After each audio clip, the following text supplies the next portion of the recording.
before we get off the Trey Lance thing, if he does get traded, what do you think a realistic timeline would be? Are we talking draft night? Are we talking preseason trade deadline? What do you think? Next year? It doesn't make any sense. To me, it doesn't make sense for them to trade him during the draft. I know that's kind of what's been out there. I don't see it that way. I think if Trey Lance is going to get traded, it's going to happen at some point around training camp. And towards the end of training camp, maybe even into the season. I think it doesn't make sense for them to move off when you have all these questions around Brock Purdy. That's the biggest thing, right? First off, you don't know where Purdy's going to be. You're not going to know where Purdy is until June, beginning of June. That's the next thing with the timeline there for him. And plus, if you trade Trey Lance right now, he's going to cost you $11.2 million against the salary cap, and he's not even on your team. So I just don't see that happening. I think if Lance gets traded, it's later on. You're going to want to see that Purdy's healthy. You're going to want to see that Darnold is competent enough to kind of take the reins if he has to come in. And you're going to want to see whatever rookie that you bring in that he can maybe be your third guy. I think all those things have to play out. And there's a way that Lance can still outplay Darnold and still have Darnold be the backup because they trade Lance, if Purdy's healthy. It just I agree. I mean, that makes sense. It just seems to me that what happens if you do that, the consequence of doing that is his value could really go down because the amount of teams in the quarterback market will reduce once the draft happens. Mm-hmm. And then also, like, if he goes into camp and loses a competition with Sam Darnold, or he starts week 1 and plays poorly and gets benched for Brock Purdy, who the hell's going to want Trey Lance mid-season? You know what I'm saying? Like, no training camp, doesn't know your system. Like, I don't think you might not be able to trade him. And then when you try to trade him next year, it could be for like a pick swap in round 6. So I think, I don't know what he's worth right now. But let's say a team calls up the Niners on draft night and says, we kind of have Trey Lance ranked right around the, late 1, early 2, which I don't even know if a team would give that up. And you're afraid his value would tank soon if he actually gets on the field and loses a competition. Would you take it? I mean, it's $11 million dead cap hit. For me, if I was able to if I'm going to get a late 1 or maybe an early 2 for Trey Lance, I would say, yeah, I would probably pull that trigger. See, I just don't see that. I don't see that being. I don't see it either. The only way I can see the 49ers. The only way I can see the 49ers getting something like that is if Dog disagrees.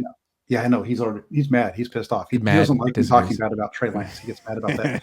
So he's a Trey Lance guy. He even has a little number 5 on his jersey that he wears. Respect. But no, I just if you're going to be able to get a high second, maybe the 49ers have to give up one of their third rounds, Lance in a third for 28 or something like that. Mm-hmm. Then I would pull the trigger on that because that's about what you gave up for Lance, right? You gave up 3 first, but all those, but two of them were at the end. The two picks that you didn't use were after 28. So if you can get 28 or so right around there, you're not giving. It's a wash in terms of the capital. That's what I'm saying. Like, if it's scary because you laid it out, you don't know what's going to happen with Brock, and it's freaking Sam Darnold, but. If you could get 28 now and only a 5th round pick or nothing if you wait until the season and he doesn't play well. I mean, you got to make a business decision and ask around the room, like who believes in Trey Lance in the organization. Raise your hand right now if you don't want us to trade him. Say something or forever hold your. It just feels like there's no one left that really, really wants to go out on a limb for him. If that's the case, then trust your evaluation and move on. Don't ride the freaking fence like you did with Jimmy Garoppolo forever. Yeah, and I understand that. That's why for me, I can be sold on it. I'm not like steadfast in this where I'm saying this no way it cannot happen. I just because there's 4 top quarterbacks, right? They could go 1, 2, 3, 4. After that, you could argue that Trey Lance is younger than Will Levis, but he's not right. If he wouldn't be drafted ahead of Will Levis, but you could argue he's he would have a higher draft grade if he was in this draft than Hendon Hooker, who's coming off a torn ACL and is 25 years old. I mean, so wherever Sure. Hendon Hooker is going to get picked, that's kind of the Trey Lance trade market, right? I don't know where that is, but No, there's teams that are going to be. I think there's teams that could possibly want to get him. If somebody's willing to give up a late one, early two, I would be down for that because I think that would be great value for the 49ers to make that move. I just I play it a little more conservatively, and that's right, probably why I feel like I'm saying it the way that I am. right. That's just my own, and I think the 49ers tend to play it a little bit more conservatively too, just the way that they go after it for the most part. Even they made the trade for Lance. They gave up a lot, and people talked about we talked about it, about how much, but we just said too late first round pick. That's not a whole lot. I think that in some ways it's almost like it cost them more to get Christian McCaffrey than Trey Lance. I see what you mean.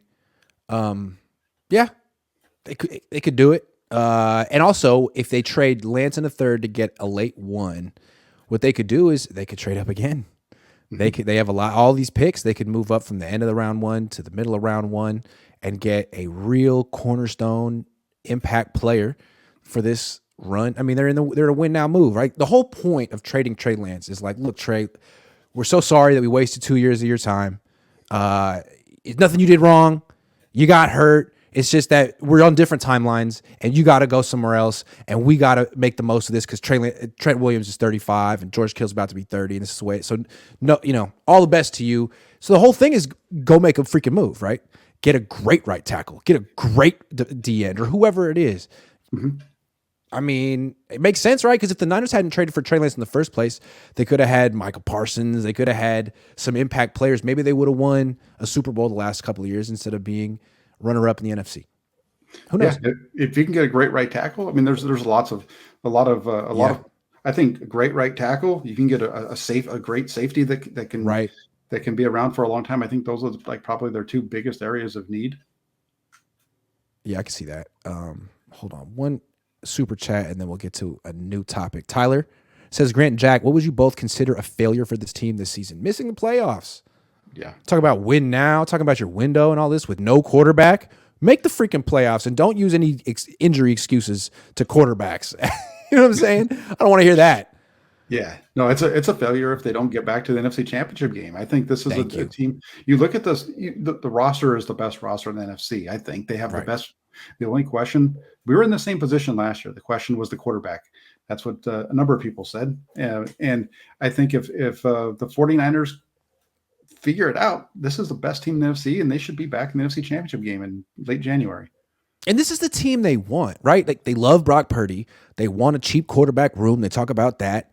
I mean, I think that they have a sort of cost-effective, to be nice, offensive line by design. I mean, that's what they want there. They want to put all their resources into D-line and linebacker. This is what they want.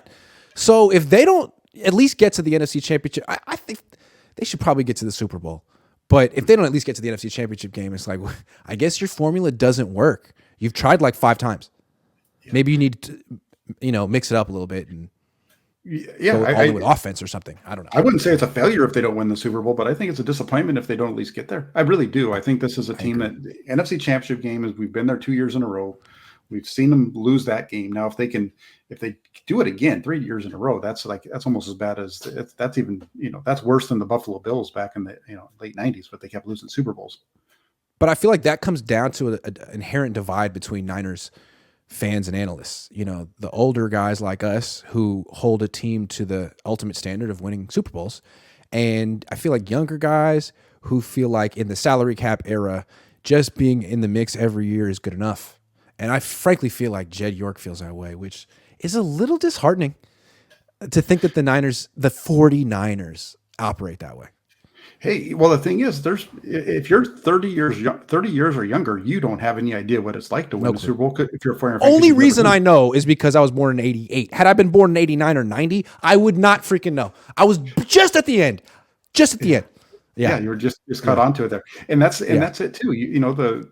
And we talked about, we're talking about all these different things, and I hear people, I mentioned this, people keep making excuses for Kyle Shanahan. They make excuses for the play at the end of the championship, for the play in the NFC Championship. Yep. They make excuses for the way that he handled the end of the Super Bowl. your dad covered Bill Walsh and Eddie DeBartolo. Eddie DeBartolo and Bill Walsh, they had a good relationship, but it was very contentious when they weren't winning. Yes. And I Yes. don't think that Eddie DeBartolo would really be managing this situation the same way with Kyle Shanahan Right. that Jed York Yeah. is. He wouldn't be bending over backwards to see it from Bill Walsh's or Kyle Shanahan's perspective. He would say, how the hell did you get 2 quarterbacks hurt in the same game? Well, how did you do that? How did you get 4 quarterbacks hurt in the same year? What am I paying you to do? Yeah. I mean, I would think that's how it would go, and it would probably get pretty heated, but Jed York doesn't have that. I don't even know what he does, because whenever that team is like 3-4, 3-5, the dad shows up. Is that practice? Like, what does that mean? Is the dad in charge and he only shows up when things go bad? I always wonder. I always wonder. You see John out there in the middle of the practice field talking to Trey and or not Trey, to Kyle and John, and then practice goes on. But yeah, that's what. And all of a sudden they turn it around. They did that 2 years in a row now. It's the magic John York touch.